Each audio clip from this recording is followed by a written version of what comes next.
दुनिया भर के झोंपा भर माला पहने हैं।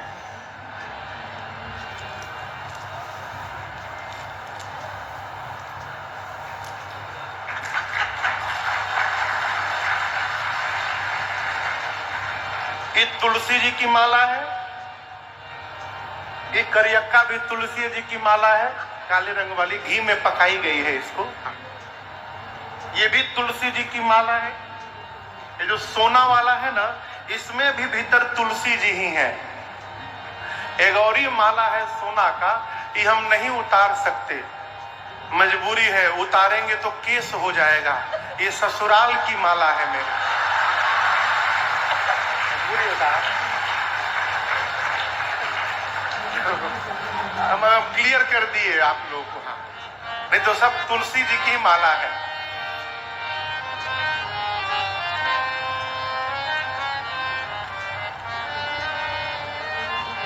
हमारे सामने की एक घटना मैं आपको सुनाऊं। एक माई के दांत में सोना लगा हुआ था। दांत में, पहले लोग दांत में सोना लगाते थे। माई जब मरी ना, मेरे सामने की घटना है, माई जब गई तो लड़कवा पत्थर से मार के दांतवा निकाल दिया। ये सोना सब घरवा वाले लूट लेंगे हो, ये जितना सोना है ना सब निकल जाएगा, इसको कोई पूछने उछने वाला नहीं है। यही लकड़ी रख के क्या होगा, यही लकड़ियां आपके साथ यात्रा करेगी आगे, इसलिए इसको जमा करने का स्वभाव बनाइए। ये भगवान की माला है, तुलसी माला। आप मंदिर में जाते हैं, पुजारी जी महाराज हाथ में प्रसाद देते हैं, प्रसाद में तुलसी दल पड़ा हुआ है। तुलसी दल पड़ा है तो आप विचार नहीं करते कि ये बासी है कि ताजा है, तुलसी दल पड़ा है, आप तुरंत स्वीकार कर लेते हैं। आप ये नहीं देखते सड़ा है कि अच्छा है, खट्टा है कि मीठा है, तुलसी दल पड़ा है यानी ये प्रसाद है, आप पान कर लेते हैं। उसी प्रकार तुलसी धारण किए हुए जिसका शरीर निकलता है, वो तुलसी के साथ ऊपर जाता है। भगवान उसके गले में तुलसी जब देखते हैं तो उसके गुण और दोष का विचार नहीं करते हैं, उसको स्वीकार कर लेते हैं। भगवान उसको अपना बना लेते हैं। तुलसी धारण किए हुए जिस मनुष्य का प्राण निकल जाए, यमराज के दूत की औकात नहीं कि उसको छू दे। उस जीव के लिए परमात्मा के पार्षद आते हैं और विमान में बिठाकर उसको लेकर जाते हैं। याद है कि हाथ में भी तुलसी है, ये परमानेंट है। ये रात को तो सोने में चुभ उब जाए तो इसको निकाल भी देते हैं, लेकिन ये रात भर भी बना रहता है, ये नहीं निकलता। भोग लगाने की दवाई है। अब कहीं रास्ते में पानी पीना है, कहाँ गिलास तुलसी दल खोजेंगे, तुलसी दल लगाएंगे तब ना भोग लगेगा, कहाँ ढूंढेंगे। ये माला स्पर्श कराइए, तुलसी का स्पर्श हुआ, ठाकुर जी का भोग लग गया, ठाकुर जी पा लिए, आप भी पा लीजिए। जमा करिए, ये परम धन है।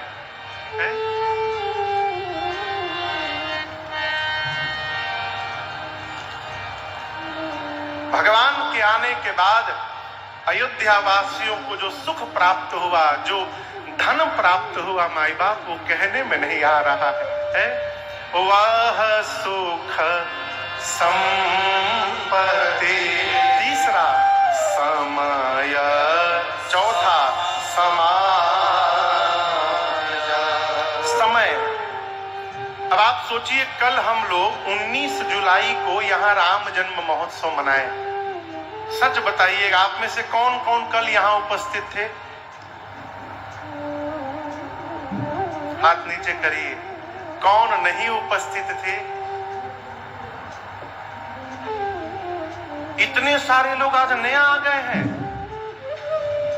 चलिए, जो उपस्थित थे आप सच बताइए, कल भगवान के अवतार के समय आनंद आया?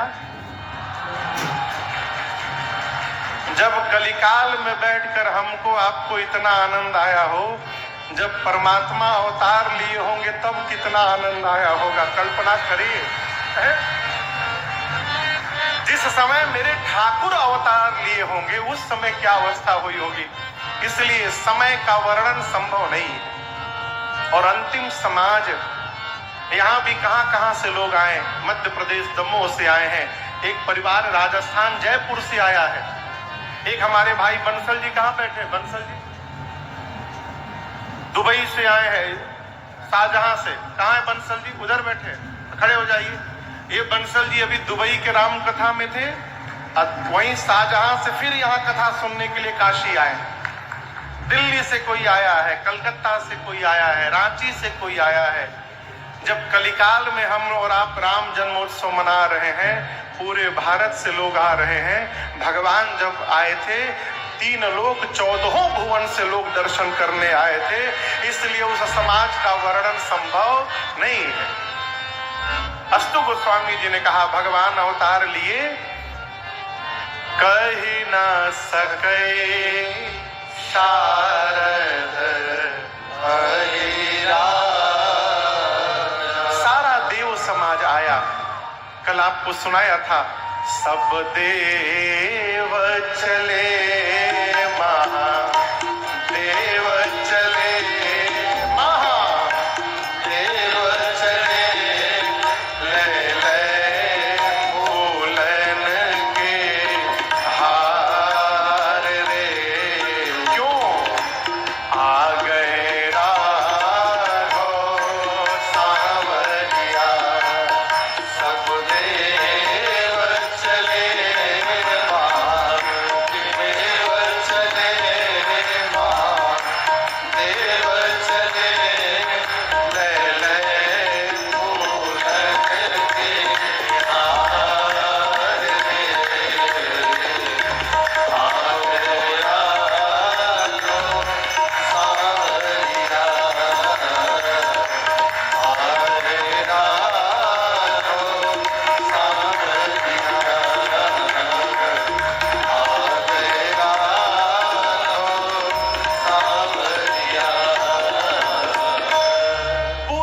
समाज भगवान के दर्शनार्थ उपस्थित था श्रीधाम अयोध्या जी में।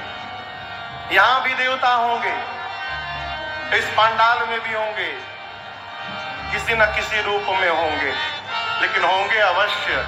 इस भ्रम में न रहिएगा। आपके ही बीच में, हमारे आपके बीच में कहीं न कहीं श्री हनुमान जी महाराज भी बैठे होंगे, निश्चित बैठे होंगे।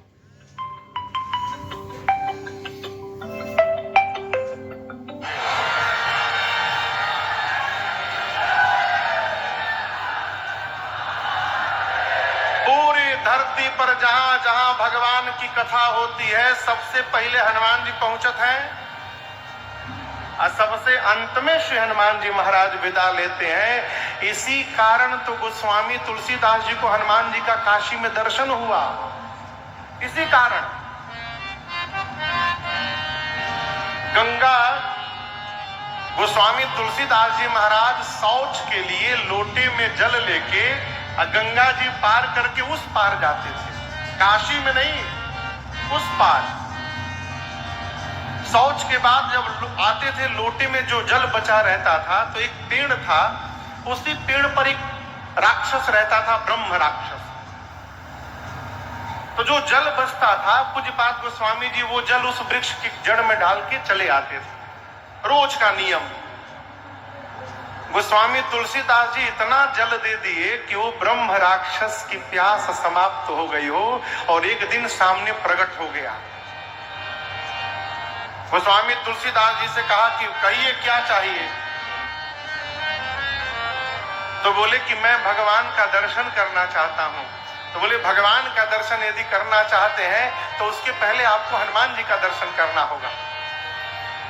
मैं भगवान का दर्शन तो नहीं करा सकता हूं, लेकिन ये बता सकता हूं कि हनुमान जी महाराज कहां मिलेंगे। तब गोस्वामी तुलसीदास जी बोले बताइए। बोले चाहिए काशी में, जहां भी राम कथा हो रही हो, कथा में जो सबसे पहले आए और सबसे बाद में जाए वो हनुमान जी महाराज हैं। गोस्वामी तुलसीदास जी आए तो एक जगह कथा चल रही थी। अब सोचे ये कैसे पता चलेगा कौन सबसे पहले आया है। तो जाकर कथा में बैठ गए कि जो सबसे बाद में जाएगा वही बजरंगबली है। बैठ गए, कथा पूरी भई, महाराज गए, श्रोता गए, अब बच गए। अंत में पांडाल में श्री हनुमान जी महाराज वेश बदल के बैठे थे और पूज्य गोस्वामी तुलसीदास जी महाराज। हनुमान जी बोले गोस्वामी जी को जाओ, गोस्वामी जी बोले हम यहीं रहेंगे, आप जाओ। हनुमान जी का नियम सबसे बाद में जाना है। गोस्वामी जी बोले हम जैबे नहीं करेंगे, आप जाइए, हमको नहीं जाना, हमको यहीं रहना है। अंत में श्री बजरंग बली ने हनुमान जी महाराज को दर्शन, गोस्वामी जी को दर्शन प्रदान किया है। बोले मुझे रघुनाथ जी का दर्शन चाहिए। बोले अयोध्या जाइए, दर्शन मिलेगा। अयोध्या गए गोस्वामी तुलसीदास जी। सामने से दो घोड़े पर दो राजकुमार छोटे छोटी अवस्था में बगल से गुजरे। किसके? तुलसीदास जी के बगल से गुजरे। गोस्वामी जी पहचान नहीं पाए। आगे फिर हनुमान जी मिले। बोले दर्शन हुआ? तो किनका? अभी तो भगवान गए हैं बगल से। गोस्वामी जी रोने लगे, मैं इतना बड़ा भागा, पहचान नहीं पाया। बोले ठीक है कोई बात नहीं, चित्रकूट जाइए, वहां दर्शन मिलेगा। गोस्वामी जी चित्रकूट आए। एक दिन सुबह सुबह राम घाट पर बैठकर चंदन घिस रहे थे। दो सुंदर सुंदर बालक छोटी अवस्था में आकर सामने बैठ करके बोले बाबा आप हमको भी तिलक लगा देंगे? गोस्वामी जी बोले अवश्य लगाता हूं, इधर आइए।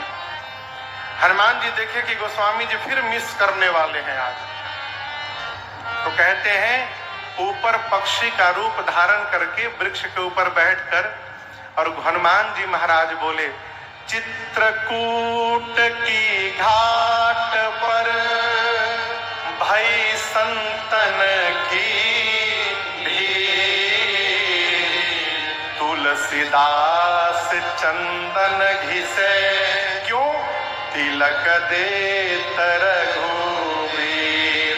जैसे श्री हनुमान जी महाराज ने बात कही, वो स्वामी तुलसीदास जी को भगवान का दर्शन प्राप्त हो गया है। उसी प्रकार सारा देव समाज भगवान के दर्शनार्थ यहाँ आया है।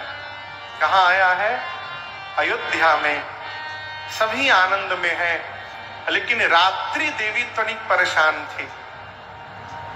भगवान ने रात्रि से पूछा देवी आप क्यों उदास हैं? रात्रि ने कहा प्रभु मैं अपने दुर्भाग्य को लेकर उदास हूं। सभी देवताओं ने आपके प्राकट्य का दर्शन किया, छोड़ मुझे। भगवान बोले आपने क्यों नहीं किया? रात्रि बोली प्रभु आप दिन में प्रकट हुए हैं, मैं दिन में होती नहीं हूं, मैं तो रात्रि में होती हूं, मैं कैसे देखूंगी?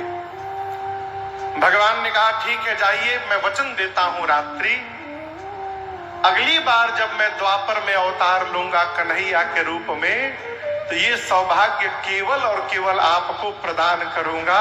अगली बार मध्य रात्रि में अवतार लूंगा। रात्रि प्रसन्न हो गई। तब तक पीछे से चंद्रमा आए, बोले प्रणाम करके प्रभु सेम प्रॉब्लम, हमारी भी यही समस्या है प्रभु, हम भी आपको नहीं देख पाए। भगवान ने कहा कि रात्रि को वचन दिया हूं अगली बार रात्रि में आऊंगा। चंद्रमा बोले इतने दिनों तक कैसे रहूंगा? यहाँ भगवान ने चंद्रमा को अपने नाम का सहारा प्रदान किया, कहा मेरे नाम के सहारे रहिएगा। उसी दिन से भगवान का नाम रामचंद्र हो गया।